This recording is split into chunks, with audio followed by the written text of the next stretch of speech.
बळीराजाला प्रथम वंदन करतो आणि हे बळीचं राज्य यावं म्हणून अनेक बहुजन महामानवांनी त्याग केलेला आहे, बलिदान केलेलं आहे. त्या सर्व बहुजन महामानवांना मी वंदन करतो. आजच्या या सभेमध्ये हे माझे सहकारी वक्ते होते. हे सर्व सहकारी वक्ते या कार्यक्रमाचे मुख्य संयोजक विनोदजी राऊत आणि त्यांचे सर्व सहकारी आणि आपण सर्व उपस्थित बहिणी आणि भावांनो, माझ्या आधी प्राध्यापक जावेद पाशा यांनी ओपनिंग बॅटिंग केली. त्यानंतर डॉक्टर घाटे यांनी आपल्याला 7 फेब्रुवारीच्या आंदोलनाबद्दल माहिती दिली. त्यानंतर आमचे मित्र प्राध्यापक रमेश पिसे, प्राचार्य डॉक्टर कातर साहेब आणि सर्व विचारमंचावर सन्माननीय, आज आपण इथे ओबीसी एका विशिष्ट उद्देशाने, विशिष्ट विचाराने, इकडे माझे कोणाची तरी आवाज येतोय, जरा आवाज कमी करा.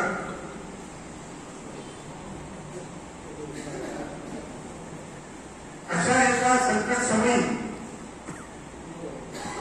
आपण इथे एकत्रित झालेलो आहोत. जे मिळवण्यासाठी आमच्या ओबीसीच्या 4 पिढ्या खपल्या. 4 पिढ्यांमध्ये ओबीसी नेते राबले, आंदोलन केली आणि त्या 4 पिढ्यांचे ओबीसी नेते, ओबीसी कार्यकर्ते यांनी काम केलं. म्हणून आपल्याला 1990 साली मंडळाच्या ओबीसी सवलती मिळायला लागल्या. मी एक गोष्ट नेहमी सगळ्यांना सांगतो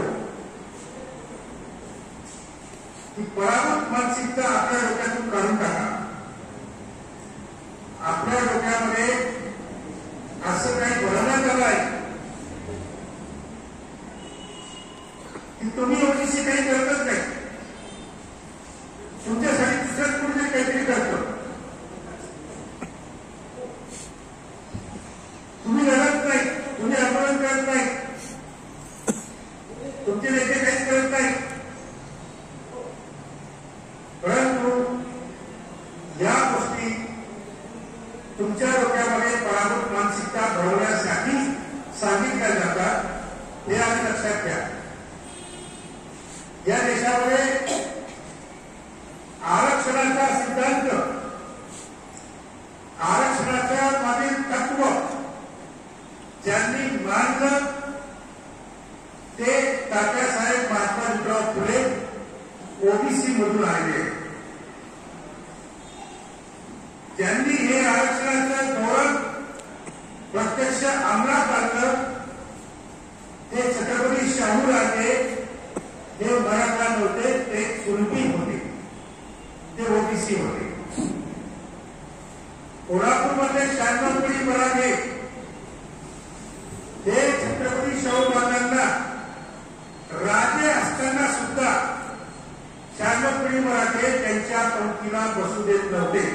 छत्रपती शाहू महाराजांना हे 96 पिढी मराठे कोल्हापूरमध्ये काय म्हणायचे, महाराज तुम्ही राजे असाल पण तुम्ही कुणबी आहात, शूद्र आहात, आमच्या पंक्तीला तुम्ही बसू शकत नाही. छत्रपती शाहू महाराज कुणबी होते, ओबीसी होते, म्हणून ते आरक्षण लागू करू शकले.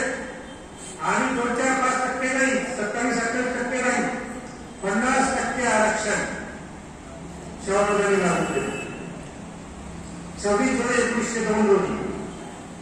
त्यानंतर आमचे स्वामी पेरियार ओबीसी नेते तामिळनाडूमध्ये हे काँग्रेसचे फार मोठे नेते होते, त्यांना दक्षिणेकडे महात्मा गांधी म्हटलं जात होतं काँग्रेसमध्ये.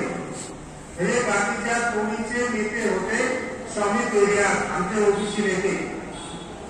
त्यांनी काँग्रेसच्या प्रत्येक अधिवेशनामध्ये ठराव मांडले की अस्पृश्य जाती, आदिवासी जमाती, मायनॉरिटीज, मुस्लिम, पारसी, ख्रिश्चन यांच्यासाठी आणि ब्राह्मणेतर जाती, त्यावेळेस ओबीसी हा शब्द नव्हता, त्यावेळेस ओबीसी जातींना ब्राह्मणेतर जाती म्हटलं जायचं. तर स्वामी पेरियार ठराव मांडताना काय म्हणायचे काँग्रेसच्या अधिवेशनात की अंतजेवर म्हणजे अस्पृश्य जाती, आदिवासी जमाती, मायनॉरिटी म्हणजे मुस्लिम, शीख, पारसी वगैरे,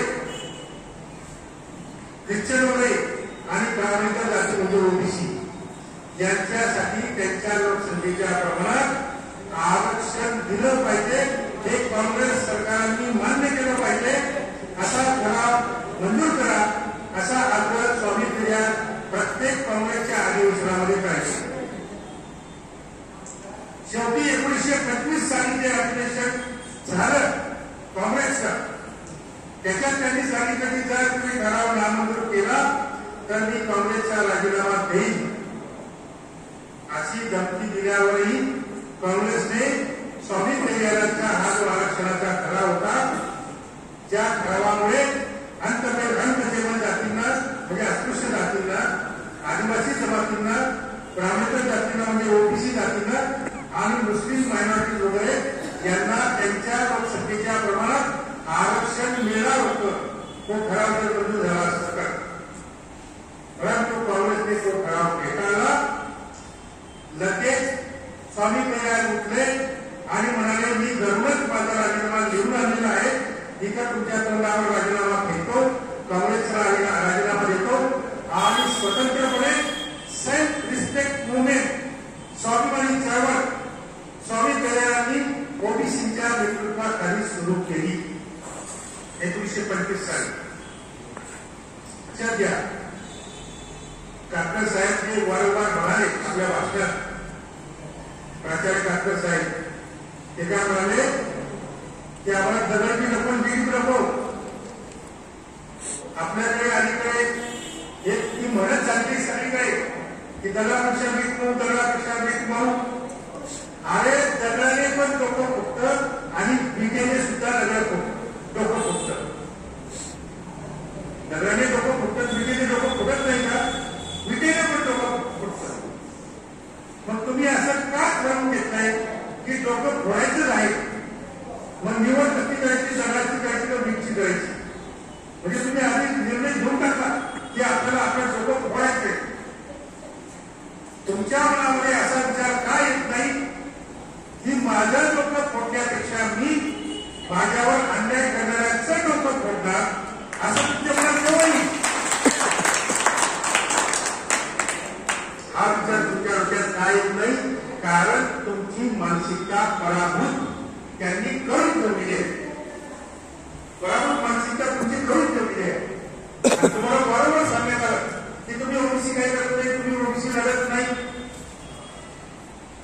परंतु ओबीसी किती क्रांतिकारक आहे, ओबीसी किती लढवल्या आहे, हे आपल्याला तात्यासाहेब महात्मा फुलेंनी पण गुलामगिरी आणि सत्याच्या पासून या ग्रंथामध्ये सिद्ध करून दिलेला आहे. तात्यासाहेब महात्मा फुले काय म्हणतात, ही जी पहिल्याची कथा सगळीकडे सांगितली जाते, ब्राह्मणांनी रचलेली भाकड कथा, पुराण कथा. काय सांगितलं ब्राह्मणांनी आपल्या पुराण कथेमधून की एक आर्य ब्राह्मण वामन, बटुक वामन, त्याला तुम्ही वामन अवतार म्हणतात, तो बटुक वामन भिकाऱ्याचं रूप घेऊन बळीराजाकडे आला आणि भीक मागू लागला. आणि त्या भिकाऱ्याला विचारलं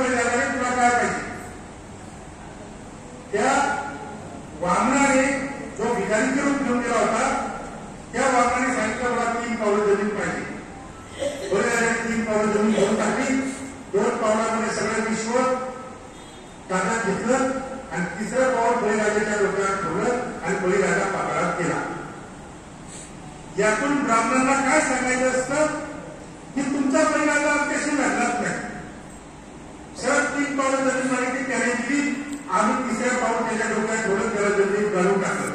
तुमच्या परिणामात आमच्याशी लढलाच नाही. तुम्ही पराभूत मानसिकतेचे लोक आहात. मग तुम्ही काय विचार करतात आपला परिणाम लढणारी मग आपण कशा लढायचं. ही पराभूत मानसिकता तुमच्या डोक्यावर घुसलेली आहे.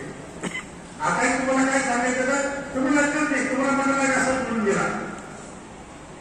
लढले 4 पिढ्यातले ओबीसी नेते लढले, 4 पिढ्यातले ओबीसी कार्यकर्ते लढले. स्वामी पेरियारांनी स्वाभिमानी चळवळ सुरू केली.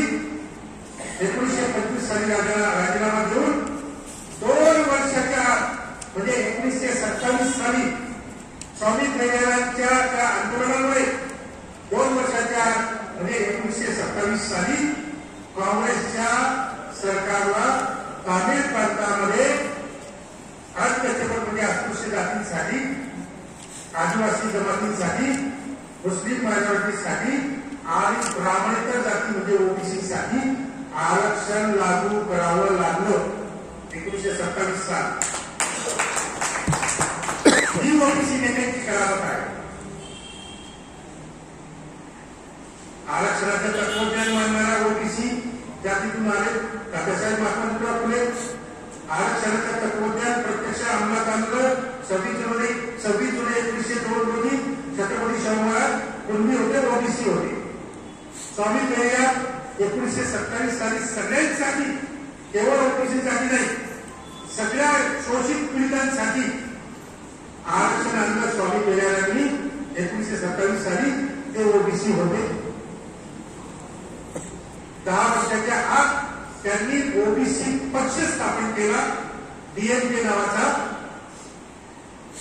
आणि नंतर 20 वर्षाच्या आत म्हणजे 1947 ला ओबीसी पक्ष स्थापन केला डीएमके. आणि 20 वर्षाच्या आत म्हणजे 1967 साली तामिळ प्रांतामध्ये या ओबीसी पक्षाचं, या डीएमके पक्षाचं राज्य स्थापन झालं तामिळ प्रांतामध्ये. पहिलं ओबीसी राज्य भारतातलं तामिळ प्रांत, त्यावेळेस मद्रास प्रांत म्हणत होते.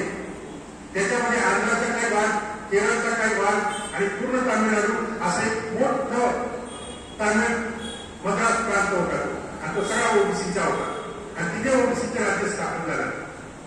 पहिला मुख्यमंत्री 1967 साली ओबीसी डीएमके पक्षाचा अण्णादुराई, त्यानंतर करुणानिधी, नंतर एआयएडीएमके वेगळं फॅक्शन झालं, तोही ओबीसीचाच पक्ष.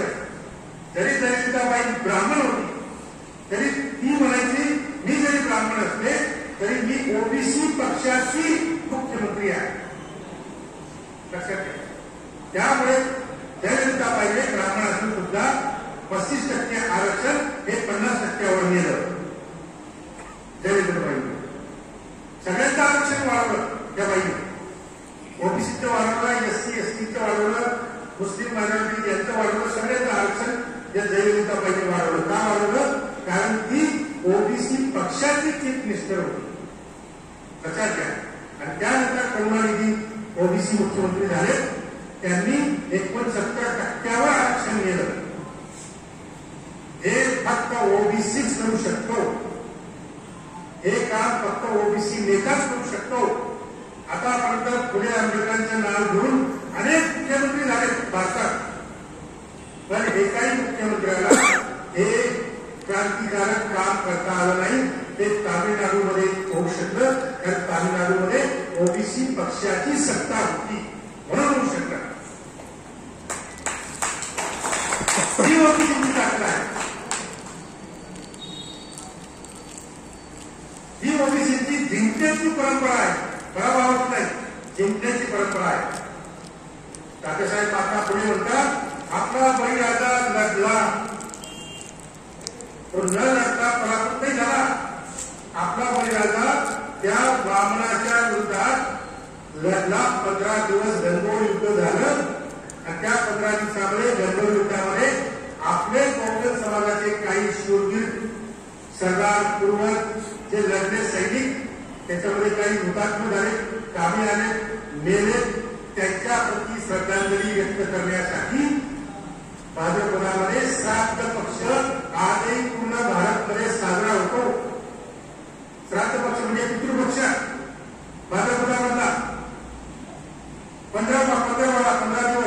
या 15 दिवस बळीराजा विरुद्ध आर्य वामन यांच्यामध्ये गडबड महायुद्ध झालं आणि म्हणून तो श्राद्ध पक्ष साजरा होतो, भारतभर साजरा होतो. हा इतिहास तात्यासाहेब महात्मा फुलेंनी घेऊन ठेवला आहे गुलामगिरी आणि शेतकऱ्याच्या असुऱ्या ग्रंथांमध्ये. तर आमची मानसिकता पराभूत नाहीये.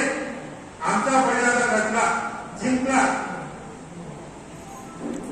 हे गडबड युद्ध जिंकला बळीराजा आणि नंतर दसऱ्याच्या दिवशी कपटाने त्या वाहनाने भिकाऱ्याचं रूप घेऊन बळीराजाकडे भीक मागायला आला आणि त्याने बळीराजाचा खून केला. षडयंत्र करून कपट करून ते दसऱ्याच्या दिवशी घडलं. तर आपला बळीराजा लढला आहे, जिंकला आहे, हे लक्षात घ्यायचं पाहिजे. आमचे ओबीसी नेते लढताय, लढलेले आहेत. लालू गुलाय, कर्पुरी ठाकूर, रामनरेश यादव, गगनसिंग यादव, शहीद जगदप्रसाद बाबू कुशवाहा, कितीतरी असंख्य ओबीसी नेते लढले. म्हणून मंडळ ऐकला कर्पुरी ठाकूर साहेब नावी समाजाचे, कर्पुरी ठाकूर साहेब नावी समाजातून आलेले. आपल्या गावाकडे 2 घरं सुद्धा नसतात नावी समाजाची, एकदम छोटीशी जात नावी समाज. त्या छोट्याशा जातीतून आलेले कर्पुरी ठाकूर साहेब एक वेळा नाही 2 वेळा बिहारचे मुख्यमंत्री झाले आणि त्यांना आता भारतरत्न दिलं परवा. 2 वेळा भारतरत्न झाले, फक्त 2 वेळा मुख्यमंत्री झाले बिहारचे. आणि मुख्यमंत्री झाल्याबरोबर 1969 साली कर्पुरी ठाकूर साहेबांनी ओबीसीला आरक्षण लागू केलं. मंडळ ऐकून नव्हतं त्यावेळेस, कालुकराय होता. आणि ओबीसी माणूस जेव्हा सत्तापदी बसतो तेव्हा तो फक्त ओबीसीचं भलं नाही करत, तो सगळ्या शोषित पीडितांचं भलं करतो. कर्पुरी ठाकूर साहेबांनी आणखी एक महत्वाचं क्रांतिकारक काम त्या काळामध्ये केलं. काय केलं? त्या काळामध्ये हे जे जमीनदार होते, जसं आपल्याकडे मराठा, तसं तिकडे राजपूत, ठाकूर, भूमियार, हे सगळे जमीनदार, या सगळ्या जमीनदारांच्या आपल्या स्वतःच्या खाजगी सेना होत्या. जसं तुम्ही नाव ऐकत असाल, रणवीर सेना राजपुतांची, रणवीर सेना ठाकूरांची आजही आहेत. त्या काळी तर खूप होत्या. जेवढे जमीनदार तेवढ्या खाजगी सेना, बंदूकधारी, पिस्तूलधारी, या जमीनदाराच्या खाजगी सेना हर दिवसा दलित वस्तीत घुसायचे आणि गोळीबार करून दलितांना मारून टाकायचे. त्या काळामध्ये कर्पुरी ठाकूर साहेब मुख्यमंत्री झाल्याबरोबर त्यांनी कायदा केला की प्रत्येक दलित वस्तीमध्ये बंदूक वाटप केली पाहिजे आणि स्वतः उच्चारण केलं. कर्पुरी ठाकूरांनी एका दलित वस्तीत जाऊन स्वतः हातात बंदुका घेतल्या आणि दलित वस्तीमध्ये वाद केला. त्यांचं म्हणणं होतं की दलित वस्तीमध्ये एक जरी बंदूक असली तरी त्या ठाकूरांची, त्या राजपुतांची हिंमत नाही त्या दलित वस्तीमध्ये घुसून जाईल आणि अन्याय अत्याचार करेल, हिंमत नाही होणार. हे कर्पुरी ठाकूर साहेबांचं होतं. आणि हे काम फक्त ओबीसीच करू शकतो, दुसरं कोणीच करू शकत नाही. पुढे आठवड्याचे नाव घेणारे अनेक मुख्यमंत्री झाले भारतात, पण हे काम फक्त कर्पुरी ठाकूर साहेब करू शकले, कारण ते ओबीसी होते म्हणून करू शकले. हे काम दुसरं कोणीच करू शकत नाही. लक्षात घ्या. जात न्याय जनगणना पूर्ण भारतभर खूप वातावरण आहे. जात न्याय जनगणना झाली पाहिजे, जात न्याय जनगणना झाली पाहिजे. जात न्याय जनगणना करणारे फक्त 2च राज्य, एक तामिळनाडू आणि एक बिहार, आणि दोन्हीकडेही ओबीसी पक्षांची सत्ता. म्हणून जात न्याय जनगणना झाली. जात न्याय जनगणनेचा फायदा सगळ्या शोषित पीडित समाज घटकांना होतो. नितीश तिकडे तामिळनाडूमध्ये जात न्याय जनगणना झाल्यानंतर ताबडतोब कोणाचं आरक्षण वाढलं असेल तर ते एससी दलितांचं आरक्षण वाढलं. भारतामध्ये कोणत्याच राज्यात इतकं दलितांना आरक्षण मिळत नाही. सगळ्यात जास्त आरक्षण तामिळनाडूमध्ये दलितांना मिळतं, कारण तिथे जात न्याय जनगणना होते. नितीश कुमारांनी जातीय जनगणना घेतली आणि दलितांची लोकसंख्या 20% निघाली. नितीश कुमारांनी दलितांचं 16% आरक्षण ताबडतोब 20% करून टाकलं. जेव्हा जातीय जनगणना होते तेव्हा सगळ्या शोषित पीडित समाज घटकांचं भलं होतं. आणि ही अशी जातीय जनगणना फक्त आणि फक्त ओबीसी मुख्यमंत्रीच घेऊ शकतो, बाकी दुसरा कोणताही मुख्यमंत्री घेऊ शकत नाही.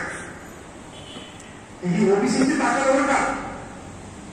लाल कृष्ण अडवाणी यांची रामरथ यात्रा पूर्ण भारतभर फिरली, पण ही रामरथ यात्रा तामिळनाडूच्या दिशेने जाऊ शकली नाही, कारण तिथला ओबीसी जागरूक होता. त्या लाल कृष्ण अडवाणीची हिंमत पण नाही झाली तामिळनाडूमध्ये जाण्याची. ही ओबीसीची ताकद आहे. आणि लाल कृष्ण अडवाणीची रामरथ यात्रा जेव्हा बिहारच्या बॉर्डरवर आली त्यावेळेस लालू प्रसाद मुख्यमंत्री होते. त्यांनी पोलिसांना आदेश दिला, जर आपल्या सरहदवर लाल कृष्ण अडवाणीची रामरथ यात्रा जर आली तर पोलिसांना आदेश दिले, त्या अडवाणीला खाली उतरवा, त्या रथाचे 100 तुकडे करा आणि तिकडे नाल्यामध्ये फेका तो रामरथ, आणि त्या लाल कृष्ण अडवाणीला उचला आणि जेलमध्ये टाका. हे आदेश लालू प्रसादांनी पोलिसांना दिले. त्याप्रमाणे पोलीस बॉर्डरवर उभे राहिले. रामरथ यात्रा आली, पोलिसांनी लाल कृष्ण अडवाणीला खाली उतरवलं, त्या रथाचे 100 तुकडे केले आणि तिथे जवळची जटार वाहतूक त्या जटारात तो रामरथ टाकला आणि अडवाणीला उचलून त्या पोलिसांनी जेलमध्ये टाकला. संपूर्ण भारतामध्ये अनेक मुख्यमंत्री होते त्यावेळी, स्वतः पुणे आंबेडकर म्हणून आले. एकाची बी हिंमत झाली नाही त्या रामरथ यात्रेला अडवण्याची. ती ओबीसीने केली. ही ओबीसीची ताकद आहे. बरोबर मानसिकता डोक्यातून काढून टाका. या देशामध्ये ओबीसीच जाती व्यवस्था नष्ट करू शकतो, बाकीचे समाज घटक त्यांना फक्त मदत करू शकतात. हे तामिळनाडूने सिद्ध केलं, हे बिहारने सिद्ध केलं आणि हे लालू प्रसादने सिद्ध केलं. आज पूर्ण भारतामध्ये आरएसएस बीजेपीच्या विरोधात सीना ताण के आरएसएसच्या विरोधात कोण लढत आहे? तामिळनाडूचे ओबीसी लढत आहे. स्टॅलिन ओबीसी मुख्यमंत्री झाल्याबरोबर कायदाच करून टाकला. काय कायदा केला? तामिळनाडूमध्ये जेवढी हिंदू मंदिरं आहेत त्या सगळ्या हिंदू मंदिरांमधून ब्राह्मणांची हकालपट्टी करणारा कायदाच करून टाकला स्टॅलिनने. हिंदू मंदिरातून ब्राह्मणांची हकालपट्टी करणं एवढी साधी गोष्ट समजू नका. ही क्रांतिकारक बाब आहे.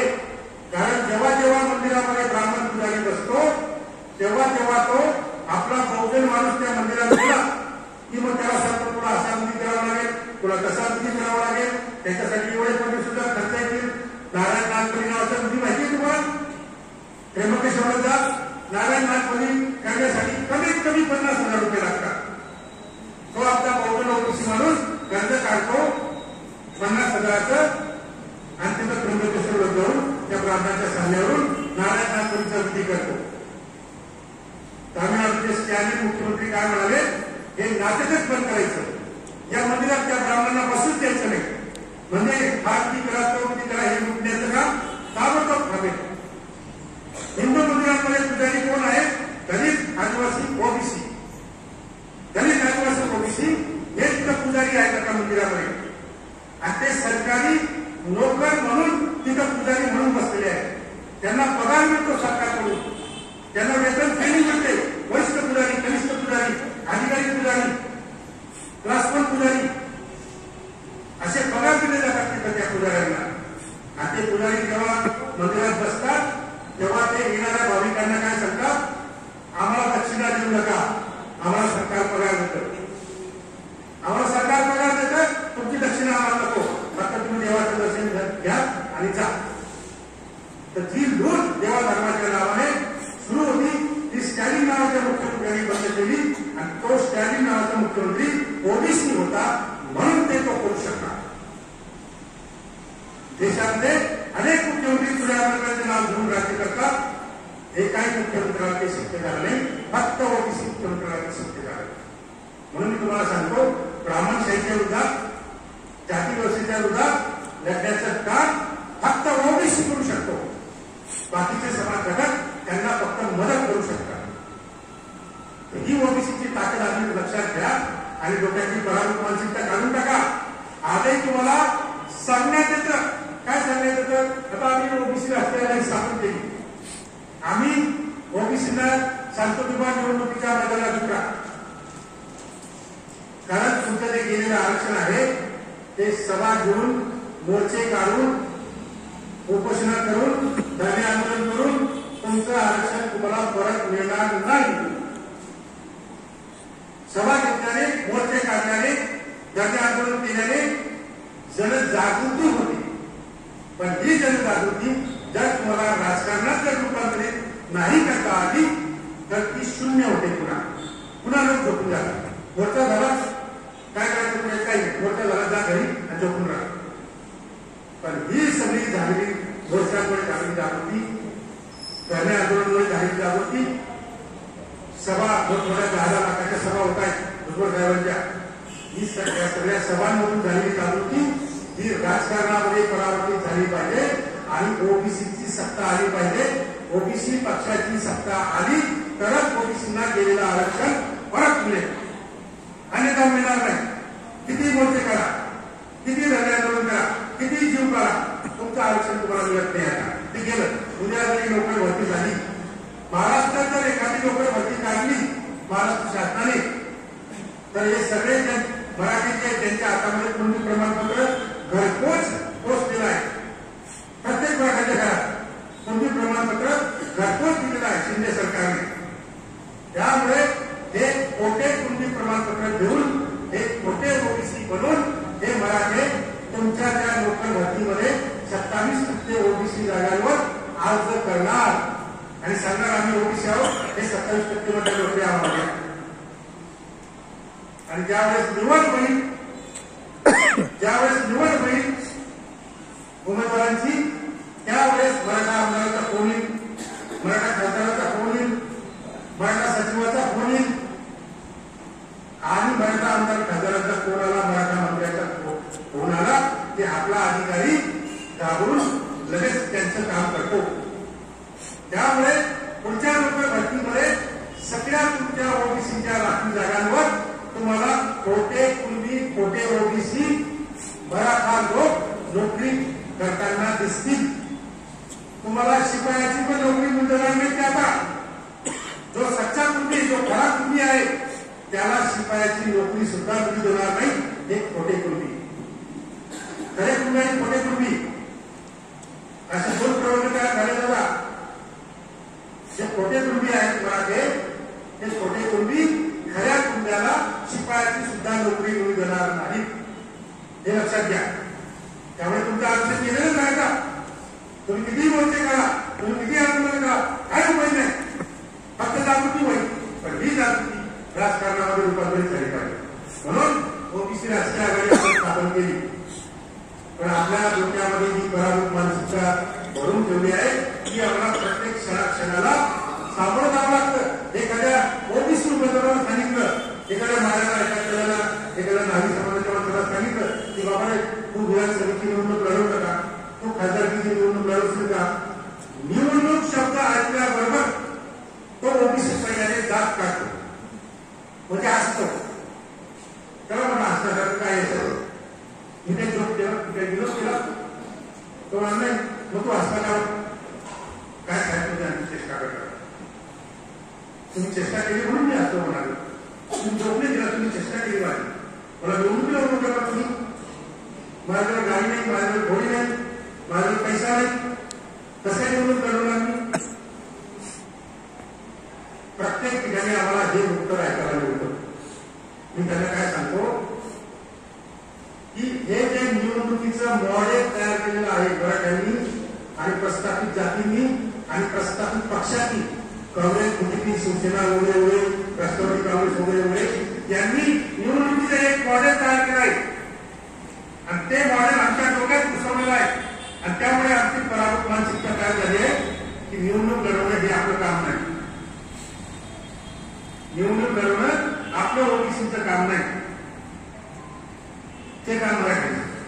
कारण त्याच्यावर साखर कारखाने पण निवडणूक म्हटली की बाबा तुझ्याकडे 5-10 कोटी रुपये आहेत का? 5-10 कोटी रुपये आहेत का? आता निवडणुकीचा विचार कर. तुझ्याकडे साखर कारखाने आहेत का? तुझ्याकडे शिक्षण संस्था आहेत का? तुझ्याकडे बँका पटपड्या आहेत का? तुझ्याकडे मॅनपॉवर आहे का? तुझ्याकडे गुंतवणूक आहेत का? हे सगळं राहिलं म्हणजे निवडणूक जिंकतो माणूस. हे जे निवडणुकीचं मॉडेल त्यांनी तयार करून आपल्या डोक्यावर लादलेलं आहे. का लादलं आहे की सर्वसामान्य शोषित पीडित माणसाने निवडणुकीच्या रिंगणात उतरण्याची हिंमत करू नये, आम्हाला चॅलेंज निर्माण करू नये, म्हणून हे मॉडेल त्यांनी आपल्या डोक्यात घुसवलेलं आहे. निवडणूक मॉडेल काय असतं? शोषित पीडितांचं निवडणूक मॉडेल काय असतं? चला तुम्ही पालघरला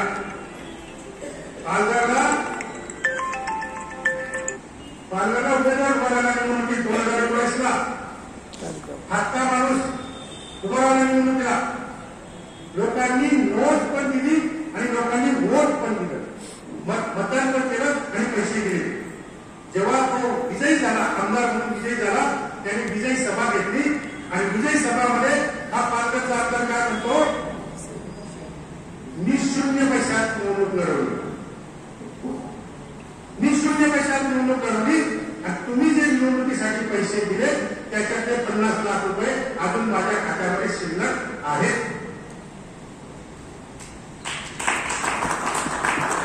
हे निवडणुकीचे मॉडेल आहे.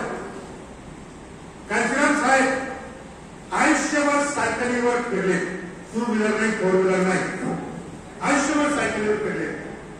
एके दिवशी ते सायकलीने जात असताना त्यांची सायकल पंक्चर झाली कांचीराम साहेबांची. तर त्यांनी आजूबाजूला बघितलं सायकल पंक्चर काढायला आहे का, तर त्यांनी बघितलं की रस्त्याच्या कडेला उन्हामध्ये ओपन जागेमध्ये रस्त्याच्या कडेला एक मुलगा बसला होता आणि तो त्यांनी तिथे छोटासा बोर्ड लावला होता की सायकलचा पंक्चर काढून मिळेल. तो उड्यावर बसलेला मुलगा, रस्त्यावर बसलेला मुलगा, त्याच्याकडे कांचीराम साहेब गेले, सायकल दिली, सांगितलं पंक्चर काढ. आता पंक्चर काढायचं म्हणजे अर्धा तास लागतो. जुनं टेक्निक, पंक्चर काढण्याचं जुनं टेक्निक, हे सगळं उपसून काढावं लागतं. तर अर्धा तास पंक्चर काढायला लागतो. त्या मुलाने त्याच्याकडे एक छोटासा टूल होता, तो स्कूल दिला, साहेब बसायचं पंक्चर काढून घेतो. साहेब स्कूलवर बसले, त्याच्या बाजूला शेजारी एक गप्पा मारायला सुरुवात केली समोरच्या माणसाची. तर सायकलचा पंक्चर काढला गेला. साहेब सायकलवर बसले आणि सायकल सुरू करण्याच्या आधी कांचीराम साहेब त्या मुलाला काय म्हटले, उद्या 11 वाजता कलेक्टर कचेरीला तू ये, उद्या 11 वाजता कलेक्टर कचेरीला ये. मुलाला असं वाटलं हा साहेब आपल्याला काहीतरी एखादी योजना देत असेल, हा साहेब तिथे काहीतरी कर्मचारी अधिकारी असेल कलेक्टर कचेरीमध्ये, तर आपल्याला काहीतरी एखादी योजना देत असेल, पैशांची योजना किंवा कुठला एखादी टपरी देण्यासाठी सरकारी योजना असते ना, की जे काम करणारे लोक आहेत थोडे थोडे, त्यांना टपरी देण्याची योजना असते, काही घरकुल योजना असतात. तर त्या मुलाला तेच वाटतं की आपल्याला काहीतरी एखादी योजना घेण्यासाठी कलेक्टर कचेरीवर साहेब बोलत आहे. त्याप्रमाणे तो मुलगा कलेक्टर कचेरीत गेला. हे सगळे तिथं वाद बघत होते. कांचीराम साहेबांनी काय करते, त्या मुलाला घेतलं, कलेक्टरच्या समोर उभं केलं. त्या मुलाला कलेक्टरच्या टेबलावर फॉर्म होता, तर त्या घरी एक फॉर्मवर सही कर. मुलाने फॉर्मवर सही केली. का योजना म्हटली की मला कुठेतरी सही करावी लागेल. त्याने काही वापरली, त्यांनी सही केली आणि खाली आल्यावर कांचीराम साहेबांनी त्या मुलाला विचारलं, तू कशावर सही केली?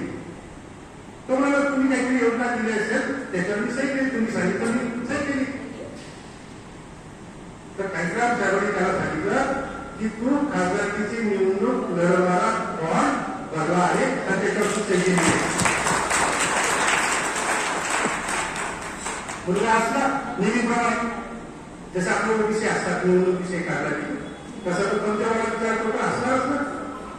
तुम्ही चांगले गाडी घोडेवाले असतात, निवडणुकीचं नाव काढल्याबरोबर तो का असणारच पंचवाला.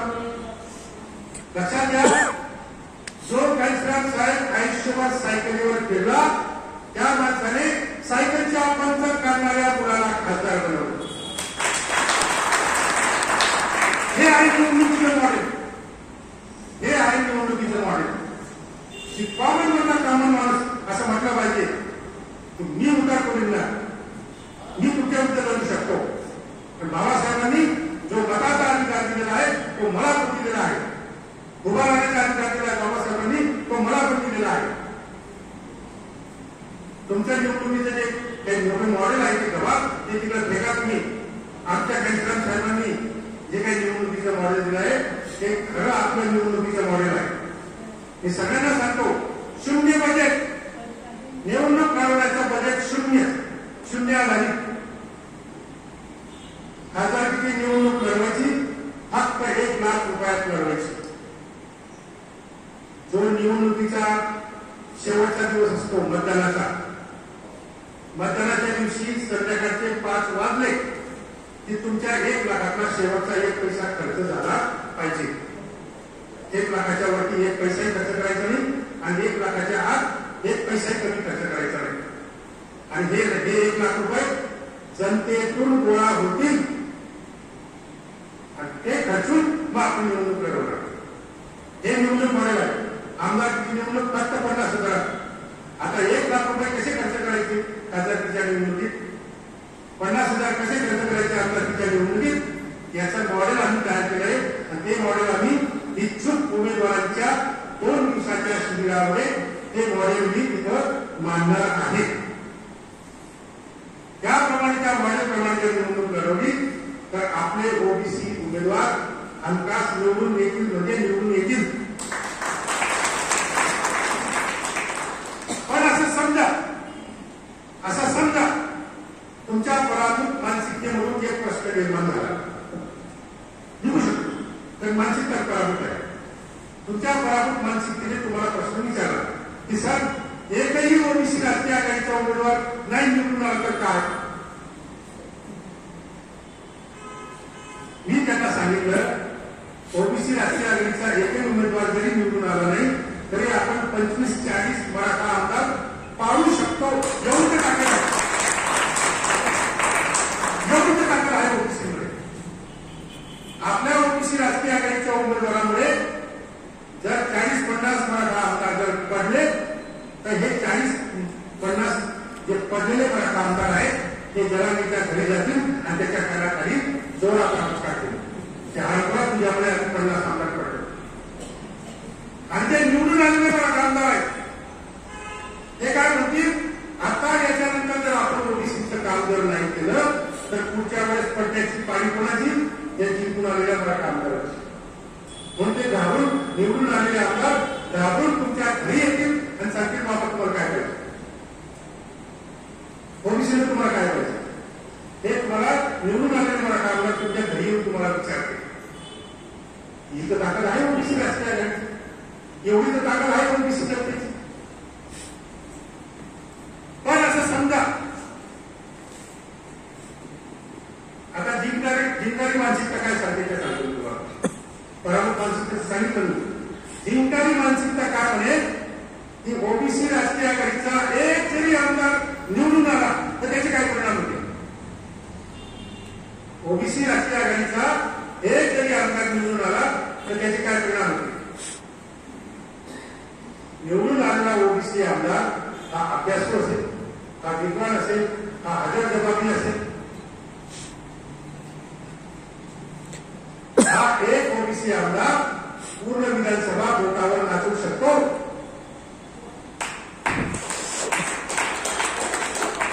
तुम्ही मला कशी नाचवेल एक माणूस 288 आमदार विधानसभेत बसतात आणि तुमचा एक ओबीसी आमदार या 287 लोकांना बोटावर कसं नाचवणार. मी सांगतो तुम्हाला कसं नाचवणार ते. आपला ओबीसी राष्ट्रीय आघाडीचा तो एक आमदार जेव्हा विधानसभेत जाईल, विधानसभेच्या पहिल्या अधिवेशनात पहिल्या आठवड्यात विधानसभेचं अधिवेशन सुरू झालं की पहिल्याच आठवड्यात आपला ओबीसी राष्ट्रीय आघाडीचा आमदार तिथं 2 विधेयक मांडेल कायदा करण्यासाठी. 2 कायदे. पहिला कायदा दर 10 वर्षांनी महाराष्ट्रात जातनिहाय जनगणना झालीच पाहिजे असं कायदा करणारा विधेयक तो आपला आमदार मानेल. दुसरं विधेयक तो कोणतं मानेल की महाराष्ट्रामध्ये मराठा कुणबी कुणबी मराठा आणि निजामच्या कागदपत्रांवरून दिलेले कुणबी प्रमाणपत्र हे सर्व रद्द करणारा कायदा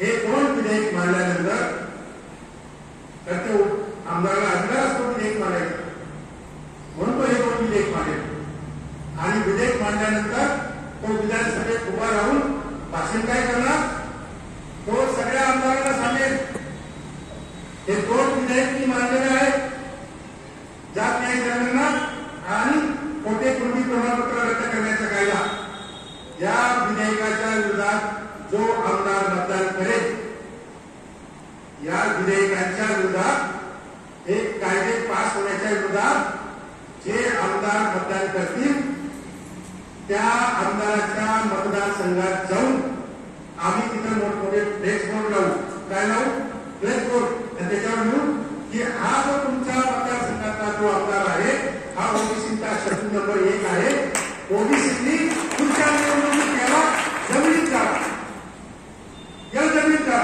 पुढच्या निवडणुकीत सगळ्या ओबीसीनी असं आवाहन केल्यानंतर कुठलाच आमदाराची हिंमत होणार नाही त्या दोन विधेयकांच्या विरोधात मतदान करण्याची याला म्हणतात बोटावर नाचवणं याला म्हणतात बोटावर नाचवणं तर एक गोष्ट तुम्ही निश्चित लक्षात घ्या ओबीसी राष्ट्रीय आघाडी ही केवळ आणि केवळ ओबीसी आरक्षणासाठी नाही लक्षात घ्या ओबीसी आरक्षण वाचलं तर ओबीसी नेते निर्माण होतील आणि ओबीसी नेते निर्माण झाले तर स्टॅलिन सारखे क्रांतिकारक लालू प्रसाद सारखे क्रांतिकारक नेते निर्माण होतील तिथे आरएसएस बीजेपीच्या विरोधात त्यांच्या जाती व्यवस्थेच्या विरोधात सीना ताण ते लढतात तसे ओबीसी नेते आपल्याला निर्माण करायचे केवळ लोकशाही बचाव नाही केवळ संविधान बचाव नाही केवळ आरक्षण बचाव नाही जाती व्यवस्था खतम करण्यासाठी हे ओबीसी आरक्षण टिकणं फार महत्वाचं आहे कारण ओबीसी आरक्षणातून ओबीसी नेतृत्व निर्माण होतं आणि ओबीसी नेतृत्व निर्माण झालं त्याच्यातून स्टॅलिन मुलांसारखे लालू सारखे लढणारे नेते निर्माण होतात लक्षात घ्या तर ते सगळे जाती व्यवस्थेच्या विरोधात लढतील म्हणून आपल्याला हे ओबीसी आरक्षण वाचवायचं आहे हा मोठा उद्देश आहे आणि मगाशी पाशा सर काय म्हणाले की केवळ ओबीसीसाठी नाही सर्वजणांनी आपला दाया खूप मोठा केलेला आहे अगदी बरोबर बोलले ते पाशा सर त्यावेळेस की तुमचा जो मुद्दा आहे मी नेहमी सांगतो ओबीसी राष्ट्रीय आघाडी विधानसभेच्या 288 जागा लढवणार आणि 48 लोकसभा मतदार संघ लढवणार आता तुम्ही विचार करणार की तिथे बाकी मतदारसंघ त्याचं काय करायचं दलितांसाठी राखीव आदिवासींसाठी राखीव तिथं कसं काय ओबीसी उमेदवार करणार मी तिथं काय सांगतो की एखादा राखीव मतदारसंघ दलितांसाठी जरी असला तरी तिथे बहुसंख्येने मतदान करणारे लोक ओबीसीच असतात जरी मतदारसंघ आदिवासींसाठी असला तरी त्या आदिवासी मतदारसंघात मतदान करणारे संख्येने जास्त ओबीसीच असतात ओबीसी राष्ट्रीय आघाडीच्या तिकिटावर जो दलित उमेदवार उभा राहील त्याला दलितांचे मतदान मिळेल आणि ओबीसी राष्ट्रीय आघाडीमुळे ओबीसीचे मतदान मिळेल आपण नेहमी भाषा वापरतो की एससी एसटी ओबीसी एकत्र झाले पाहिजे असे बोलण्याने आणि भाषण केल्याने एससी एसटी ओबीसी एकत्र येत नाही प्रत्यक्ष कृती केल्याने एकत्र येतो आपण ओबीसी राष्ट्रीय आघाडीतर्फे जर दलित उमेदवार निवडून आला तर ती खऱ्या अर्थाने एससी एसटी ओबीसी दोस्ती असेल घट्ट दोस्ती असेल की ओबीसी राष्ट्रीय आघाडीमुळे दलित उमेदवार निवडून येतो ओबीसी राष्ट्रीय आघाडीमुळे आदिवासी उमेदवार निवडून येतो ओबीसी राष्ट्रीय आघाडीमुळे मुस्लिम उमेदवार निवडून येतो ही आपली एससी एसटी ओबीसी मायनॉरिटी दोस्ती प्रॅक्टिकली अत्यंत घट्ट राहणार आणि हीच युती हीच दोस्ती संपूर्ण देशामध्ये राज्य करणार आहे आणि जाती व्यवस्था खतम करण्यासाठी हे सगळे उपक्रम राबवणार आहेत तर जात न्याय जनगणना म्हणजे जाती व्यवस्था खतम करण्याकडे एक मोठं क्रांतिकारक पाऊल एखादी वस्तू जेव्हा तुम्ही नष्ट करायची असते तेव्हा त्या वस्तूचं डेटा आपल्याकडे पाहिजे, वस्तूची माहिती आपल्याकडे पाहिजे, तर ती वस्तू नष्ट करता येईल. जाती व्यवस्था नष्ट करायची आणि जाती व्यवस्थेचा डेटा तुम्ही आपल्याकडे करता कोण किती संख्येने आणि कोणाला किती मिळाले नाही आपल्याकडे. तो डेटा आपल्या हातात आला तर आपण जाती व्यवस्थेच्या विरोधामध्ये कार्यक्रम राबवू शकू, सरकारी योजना राबवू शकू, जेणेकरून जो जो ग्राउंड लेवल आहे, शोषित पीडित आहे, त्याला वरती काढण्यासाठी शासनाची तिजोरी मोठ्या प्रमाणात वापरली जाईल आणि मग जाती व्यवस्था खतम करण्याकडे आपलं क्रांतिकारक पाऊल पुढे जाईल. तर मी तुम्हाला सगळ्यांना विनंती करतो, इथे ही सभा संपल्यानंतर एक 10 जणांची निवड समिती आपण करणार आहोत. सभा संपल्यानंतर ज्यांना या निवड समितीमध्ये सदस्य म्हणून यायचं आहे त्यांनी इथं थांबायचं आहे. त्यांचे नाव, नंबर, पत्ता एका नोटबुकमध्ये लिहायचं आहे. आणि ही निवड समिती काय काम करेल? ही निवड समिती विधानसभा मतदारसंघामध्ये जर राखीव असेल तर तिथं दलित उमेदवार शोधेल, ओपन असेल तर तिथं ओबीसी उमेदवार शोधेल. आणि तुम्ही आम्हाला सांगा की श्रावण एवढे या उमेदवाराला ओबीसी राष्ट्रीय आघाडीचं तिकीट द्या, त्या उमेदवाराला मी तिकीट देणार म्हणजे देणार. मी माझ्या इच्छेप्रमाणे कोणाला उभं करणार नाही.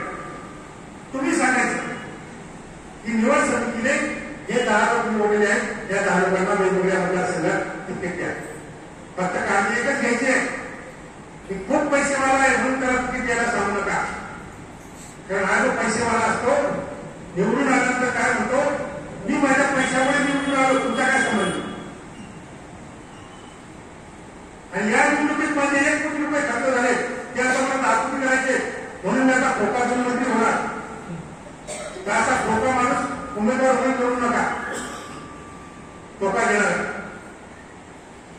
सर्वसाधारण परिस्थिती असलेला फुले शाहू आंबेडकरी विचारसरणीचा आणि त्याने थोडंफार काहीतरी एससी एसटी ओबीसी चळवळीत काम केलेला आहे, फुले शाहू आंबेडकरी विचारांचा थोडाफार अभ्यास केलेला आहे असा माणूस निवडा. खूप एकदम तत्वज्ञानीच पाहिजे, विद्वानच पाहिजे अशी काही गरज नाही. त्याला विद्वान बनवण्याचे काम आपण करू. त्याला फक्त तो प्रामाणिक पाहिजे, विकला जाणारा नाही पाहिजे. मग बाकी त्याला विद्वान बनवण्याचे काम आपण करू. अनेक साहित्यिक, अनेक कथा कादंबरीकार, अनेक विद्वान विचारवंत लेखक, मी यांना सांगत असतो की निवडणूक लढवण्याचं काम तुमचं आहे, विद्वानांचं, साहित्यिकांचं, लेखकांचं. जसं जावेद पाशा सर लेखक आहेत, विचारवंत आहेत, त्याची कमीत कमी मला वाटतं 40 पुस्तकं आहेत तिथं समोर मांडलेली आहेत. असे विद्वान जेव्हा लोकसभेत जातील, विधानसभेत जेव्हा जातील, तेव्हा ते तिथे आपल्या विद्वत्तेच्या आधारावर लोकसभेला आणि विधानसभेला असं बोटावर नाचवतो. कारण आता तिथे जे आमदार खासदार निवडून दिलेले आहेत ते अजिबात विद्वानचा असण्याचा प्रश्नच नाही. पण निम्मेच्या वर आमदारांवर आणि निम्मेच्या वर खासदारांवर कुणाच्या केसेस आहेत, फौजदारी केसेस आहेत, गुन्हेगारीचे केसेस आहेत. अशा लोकांना जर निरुत्तर करायचं असेल तर जावेद पाशा सरांसारखे लोक, विद्वान लोक, साहित्यिक लोक, लेखक लोक लोकसभेत आणि विधानसभेत गेले पाहिजे. लक्षात घ्या. त्यामुळे जे कोणी तुम्हाला निवड समितीला मी सांगतो, पहिला क्रायटेरिया काय पाहिजे की तो माणूस थोडाफार तरी फुले शाहू आंबेडकरी विचारांचा पाहिजे.